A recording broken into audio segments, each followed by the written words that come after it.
Oui, la nouvelle boîte de Blood Angel va sortir la semaine prochaine, mais il y a un petit souci dont il faut qu'on parle. Alors, ça augmentera un petit peu le prix de la boîte, mais ça réduira probablement la quantité de figurines que vous avez, parce que malheureusement, beaucoup de choses dans cette boîte vient du fait qu'il y a énormément de kits d'upgrade, donc d'amélioration, parce que pour ceux qui ne savent pas, les Space Marines actuellement Primaris ne sont pas directement axés sur une faction. Warhammer, ou plutôt Game Workshop, fait donc des boîtes de Primaris, et va ensuite faire des petits sets qui coûteront à peu près 20-25 euros pour justement passer par exemple vos Space Marines Primaris standard en Dark Angel avec une toute petite boîte qui passe à côté. Donc généralement, votre boîte vous la payez 40 euros plus 20 euros si vous voulez l'axer sur un chapitre en particulier. Ce qui fait vite augmenter la balance. Ici, on a 10 intercesseurs donc 10 intercesseurs standards et 10 intercesseurs avec justement les jump packs, donc les packs d'assaut. Et on a aussi notre très cher Astoraf et le Chaplain, qui ont tous les deux été remis au goût du jour, et le Brutalis, qui est un petit peu modifié, qui permettra donc, avec des petits kits d'amélioration qu'ils incluent dans cette boîte, d'augmenter le prix de cette boîte pour réduire la quantité de figurines qu'il y a dedans. Pour ceux qui ne savent pas, simplement certaines boîtes qui étaient sorties donc pour les orques par exemple, pour ces sets d'armée, c'était la première fois qu'ils avaient fait des sets autant stylés, avec des codex collector, avec justement des nouvelles boîtes qui quand même, rien que pour la boîte, ça me donne envie de l'acheter.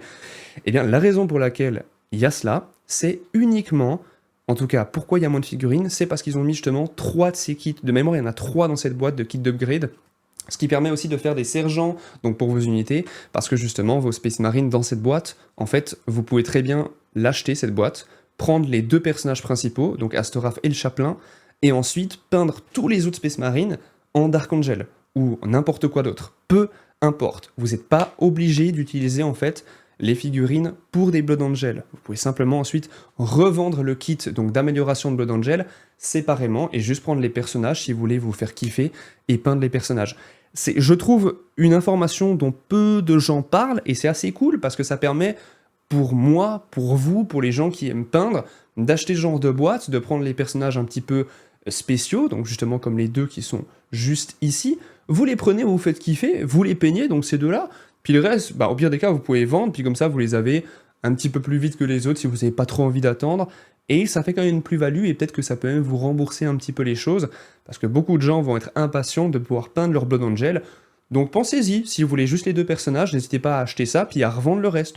Je sais que peu de gens encouragent ce genre de choses, mais moi je trouve ça cool de juste prendre les trucs que vous kiffez dans une boîte, puis le reste vous vendez à un pote, ou alors quelqu'un dans votre hobby, enfin dans votre magasin, c'est toujours un truc un peu utile, et surtout, qui fait économiser de l'argent. Comme ça, vous n'avez pas besoin d'attendre 2-3 mois avant que le reste sorte. Généralement, c'est 1 mois et demi maintenant, voire 1 mois avant que la suite sorte. Donc sachez-le, vous n'avez pas forcément besoin de trop d'acheter cette boîte instantanément. Mais si vous voulez le faire, dans la description, il y a My Hobby Place forcément pour vos figurines moins chères jusqu'à 20%. Et aussi, là, le codex, il sera donc en édition collector, probablement que sur le site Warhammer, donc officiel, avec les cartes spéciales aussi, justement pour les Blood Angel, en collector. À savoir que je ne suis pas sûr que le codex soit achetable séparément. Souvent ils le font, mais souvent ils les mettent aussi qu'au départ dans ces boîtes. Vous verrez sur le site officiel, de toute façon ils seront que en anglais ceux-ci, sauf ceux de cette boîte normalement, et des fois ils les font en français. Attention, je peux pas garantir, des fois Game Workshop change, mais de mémoire ils le faisaient pas toujours. Ça, ce sera évidemment à voir sur le site le jour de la sortie. Le codex en tout cas est vraiment très très beau, je suis vraiment content qu'ils fassent des codex autant stylés. Ça fait longtemps que beaucoup de gens se plaignent en fait, simplement, des problèmes liés au codex. Ils font des codex collector avec uniquement l'artwork, donc simplement ce qu'ils ont imprimé, l'image qui est extrêmement stylée, ils la mettaient juste simplement en plus grand, sans faire d'amélioration. Et là, à la V10, ils font des bangers. Juste GG Game Workshop, très sincèrement, vous faites les choses vraiment correctement depuis la V10 pour beaucoup de choses. J'ai l'impression, vraiment, que ça écoute beaucoup plus la communauté. Je le maintiens. Je sais que beaucoup de gens ne sont pas de mon avis, mais je trouve que la V9, ils ont un petit peu négligé la communauté, la V10, beaucoup, beaucoup moins. Et je trouve que c'est vraiment chouette, ça fait vraiment des belles nouveautés, même si pas tout est beau comme le Sanguinor, qui est peut-être pas fou, la garde sanguine, mais c'est un autre débat. En tout cas, je suis vraiment content qu'ils améliorent les codex, parce que les gens qui aiment justement les éditions collector, j'en connais beaucoup dans le Discord, etc., beaucoup se les arrachent dès que quelqu'un essaye justement d'en trouver un, etc., c'est un petit peu des concours de tub pour celui qui en trouvera un en dernier, après que tout le monde les loupé, donc c'est toujours marrant. Et évidemment, on a du Légion Impérialiste, mais on a aussi du Seigneur des Anneaux, qu'on va voir juste après. Malheureusement, il y a une mauvaise surprise à ce niveau-là, il y a un nouveau livre qui va sortir, et des nouvelles séries Warhammer Vous allez voir ça, c'est plutôt intéressant. Évidemment, Imperialist, c'est pas forcément intéressant, c'est du Warhammer 40 000, ou plutôt 30 000, donc Glorious Heresy en version plus petit, et si vous achetez ça, ça veut probablement dire que vous n'avez pas besoin de compenser pour quelque chose d'autre, mais c'est pas ma cam, c'est pas la cam de beaucoup de gens, étant donné que pour les peintres, c'est moins fun, c'est plus pour le côté jeu, je pense, sauf si vraiment vous aimez faire uniquement des trucs tout petits, c'est un peu moins mon cas. Mais sachez que justement, il y a quand même pas mal de sorties, les Manrus, et on a évidemment des petites termites là, et je sais plus comment ils s'appellent ceux-ci, des Cigaronnes, je sais plus tout le nom. Mais du coup voilà, vous avez tout ça qui est sorti. Par contre, Seigneur des Anneaux très intéressant, on a la nouvelle sortie, donc des nouvelles campagnes de guerre, donc de Rise of Angmar, probablement des nouvelles règles incluses dedans. Il y a 22 scénarios narratifs, ce qui est vraiment, vraiment cool, justement pour faire des batailles durant la période d'Arnor et tout le bordel avec Angmar, donc durant les guerres un petit peu pas civiles, mais de cette région. On a Eärnur, le dernier roi du Gondor, à pied et monté. Malheureusement pour cette figurine en résine Forge World. Alors là, pour ceux qui ne savent pas, c'est pas un petit cours, mais on va dire c'est une petite explication. En gros, quand vous faites un moule, par exemple, je suis en train de faire ma gamme de figurines juste à côté, donc je suis un petit peu dans le milieu à ce niveau-là, enfin, je suis en train de découvrir, d'apprendre là-dedans, et en fait, les moules coûtent extrêmement cher. Par exemple, un moule de plastique, par exemple, s'ils veulent faire juste cette figurine, ça peut coûter de 10 000 à 100 000 balles. C'est une fortune, juste pour une figurine. Et c'est même pas garanti que celle-ci, le rembourse le moule. Vous voyez ce que je veux dire ? Et c'est un peu le problème, et je pense que c'est pour ça que Seigneur des Anneaux, en tout cas la gamme Seigneur des Anneaux de 40K, enfin plutôt de Warhammer, pardon, de Game Workshop, ils la mettent de côté et ils font que des nouvelles figurines de chez Forge World en résine. Parce que je pense, je n'ai pas de garantie de source sûre, mais que le plastique, les moules en plastique coûtent beaucoup plus cher que les moules en résine Forge World. Et théoriquement, c'est plus facile pour eux à rembourser, et donc c'est pour ça qu'on retrouve ces moules évidemment que en résine Forge World. Pareil pour ceux-ci, Aranaraf, c'est ça, hein, Aranarf et Argadir, les héros d'Arnor, montés et à pied pour celui-ci, mais pas pour lui malheureusement, en résine Forge World encore une fois. On a 2 chevaliers d'Arnor, d'ailleurs je pense que quand même ceux-ci, 2 chevaliers d'Arnor comme ça, sont pas foufou, et en résine Forge World ça fait vite 35 euros, 40 euros, 42,50 €. J'ai peur de voir le prix.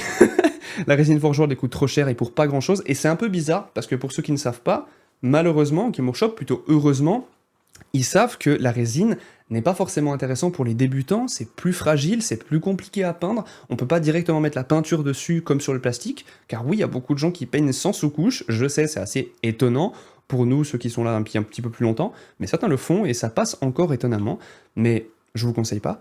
Beaucoup de gens vont dire que la résine Forge World, c'est pas bien pour commencer, et c'est même pas bien tout court par rapport au rapport qualité-prix. Et je suis d'accord, malheureusement c'est extrêmement cher, et ils ne font plus de résine Finecast, qui était une dope pas possible, mais ils continuent donc à faire ça, alors que Game Workshop veut totalement arrêter la résine en général. Ils veulent tout passer en plastique. Dans 10 ans, il n'y aura plus du tout de résine, je vous le dis, c'est... Vous pouvez l'acter. Si j'ai tort, je vous offre une armée à tous. C'est faux, sinon je me trouve dans la merde. Mais... vraiment, dans 10 ans, il n'y aura plus que du plastique parce que ce sera beaucoup plus accessible pour tous les débutants et Game Workshop veut faire venir beaucoup de monde. Bon, là, on a Nastak et l'ombre de Rudor, donc 2 héros de Angmar, donc c'est cool pour des nouveaux un petit peu les chefs. On a Aldrak et Fraecht, ou Fraecht, donc 2 héros de Khazad Dûm. D'ailleurs, on retrouve la campagne de Khazad Dûm dans certaines missions de la bataille pour la Terre du Milieu avec l'avènement du roi sorcier, pour ceux qui ont joué, extrêmement bon jeu. Et on retrouve pas ces personnages, mais on retrouve des guerriers de Khazad Dûm justement. Ou plutôt des specs de Khazad Dûm. Et là, on a évidemment des guerriers de Khazad Dûm. Là, on en a 6 qui seront probablement autour des 60 €, je pense. Avec la résine Forge World, ça coûte vite cher cette merde. Donc c'est un peu le souci, c'est un petit peu ce qui me fait peur à ce niveau-là. Par contre, on a des loups-garous d'Angmar, et ça, si on compare les gars avec la boîte de Skeventide, je veux dire, les détails de ces gars, de ce pelage, etc., c'est presque pareil que les Skaven de Skeventide, et pourtant, là, ils l'ont fait en résine. Et en soi, c'est pas uniquement pour sculpter mieux, parce que la résine Forge World est souvent plus détaillée, mais moi je maintiens que c'est vraiment une question de coût. Parce que la dernière boîte de Skeventide, en termes de détails, c'est vraiment pour moi l'une des meilleures boîtes que Game Workshop a fait depuis les 30 dernières années. Clairement, les Skaven sont magnifiques, les nouvelles bêtes de Skaven sont magnifiques, et ils ont clairement montré qu'en plastique, ils pouvaient faire des choses autant détaillées, voire plus détaillées que ça, sur certains points. Donc d'après moi, c'est vraiment une question de coût, et c'est pour ça qu'ils font ça uniquement chez Forge World. Parce que c'est stylé, vraiment très très stylé, les loups-garous comme ça. On dirait un peu des wargs en version plus imposant, plus massif. Très très classe, j'ai hâte de voir ce que ça donnera honnêtement sur plateau, mais en résine, je suis pas sûr que je les prenne. Par contre, là, il y a des trucs très intéressants. On a des retours de figurines, justement, qui étaient en métal. Non, elles ne seront pas en finecast. Ils ne le referont pas en finecast, mais elles seront bien de retour en métal. On a un noble. On doit avoir normalement un noble qui doit être... On a Círdan et Erestor. Il me semble Círdan ou Círdan et Erestor. Je sais plus du tout lequel est lequel. On a ensuite des seigneurs de Dunedain, ici. Ou alors non, le seigneur de Dunedain, c'est ceci, je crois. Non, les seigneurs de Dunedain et le roi ici. On a aussi les rois des hommes juste là en métal. Un peu mal vieilli, je dois avouer, sur les visages quand même, on est d'accord là-dessus. Par contre, on a la terreur d'Arnor, qui est une belle figurine. Malheureusement en métal, ça peut être un peu mal vieilli les ailes. Mais c'était vraiment une belle figurine, je trouve, à sa sortie en 2008 ou 2009. Je sais plus quand elle était sortie. Mais vraiment, c'est une figurine que je voulais beaucoup, donc il y a des chances que je la prenne pour me faire kiffer. Ça, j'avoue qu'étant enfant, je la voulais vraiment beaucoup. Et on a aussi une petite ombre, qui honnêtement, là, c'est très zoomé, mais le mémoire, ça avait une sacrée gueule sur le plateau. À voir ce que ça donne en vrai, mais je trouve pas trop mal en vrai de les faire revenir, c'est cool. Et là, on a 12 guerriers d'Arnor, hyper stylés. Ça, pour le coup, ils seront en plastique. Attendez, j'ai vérifié. Non, en métal. Ça fait chier. Par contre, en métal, ils vont coûter méga cher, hein. Attends. 12 guerriers, capitaine Panthéon. Ouais, ils sont bien en métal. Ah merde. Bon, bah du coup, ils seront probablement assez chers, les gars. Ça, c'est un petit peu le problème. Et là, par contre, on a des rangers. C'était quoi, des rangers de quoi? Rangers du Nord? Rangers du Nord, exactement. Et on a les Dunedain, qui sont aussi cool. Ça, je les avais, c'était vraiment stylé. Ça aussi en métal, évidemment, comme tout le reste. Par contre, on a Morvenval, lance de la foi, en anglais Spear of Faith, qui sortira l'année prochaine pour nous en français. Mais si vous voulez en anglais, évidemment, ça sortira sur le partenaire de la chaîne Myobi Place. Et d'ailleurs, pas mal de gens m'ont demandé, et j'ai discuté avec AS, qui justement m'a dit que Wayland était pas mal niveau des envois. Est-ce que un lien affilié pour justement Wayland serait intéressant pour vous? Moi, ça pourrait faire plus de variété pour vous, ça peut permettre de financer la chaîne un peu plus facilement, et ça permettrait de faire beaucoup plus de vidéos aussi sur la chaîne de l'or, et justement de générer plus d'argent pour payer un monteur pour la suite, pour aussi cette chaîne, j'aimerais beaucoup. Donc ça pourrait être très intéressant, n'hésitez pas à passer par mes liens, ça me soutient énormément, et si vous aimez ce que je fais, bah, c'est le meilleur moyen de vous faire plaisir en me faisant plaisir. Ça me fait 5% à chacun de vos achats, et ça me permet vraiment d'en vivre grâce à vous, les gars. Donc merci beaucoup, je le répète, mais vraiment, tous ceux qui passent par mes liens, merci, c'est vraiment agréable. Et Holy Energy, évidemment, le meilleur sponsor de la chaîne. Par contre, les gars, il y a aussi une série qui sort. J'ai pas menti, je disais pas une connerie. Là, c'est la suite du Paria Nexus, où on avait 3 épisodes avec un Salamanders qui perdait son bras, et là, il est de retour avec un Ultramarine, ça va être un capitaine en plus, ou un Tech Marine plutôt, pardon, donc dans la série de Thief, et excellente série, je pense, parce que la qualité d'animation est au niveau de Paria Nexus, probablement 3 épisodes, c'est ce qu'ils avaient annoncé, on verra ce que ça donnera, j'ai vraiment hâte de voir. Et oui, 3 épisodes, il y en aura un qui sortira donc la semaine qui vient. N'hésitez pas à vous abonner à Warhammer TV, je sais que beaucoup de gens ont chié dessus, mais maintenant il y a plus de 175 000 personnes qui sont abonnées à Warhammer TV, et ça vaut la peine de s'abonner le temps d'un mois pour découvrir des séries, etc. Ça se regarde assez vite, et ensuite vous pouvez simplement vous désabonner, mais avoir l'abonnement durant juste un mois. Vous n'avez pas besoin de le continuer tout du long. Par contre, si vous le continuez pendant un an, vous avez une figurine exclusive gratuite qui permet de rembourser un petit peu. Sachez-le aussi. Mais là, justement, il y a aussi donc de temps en temps des petites vidéos de lore qui sortent en anglais, évidemment, uniquement. Peut-être qu'à l'avenir, ils les feront en doublage. C'est possible, qui sait, peut-être qu'un jour je bosserai là-bas, c'est faux.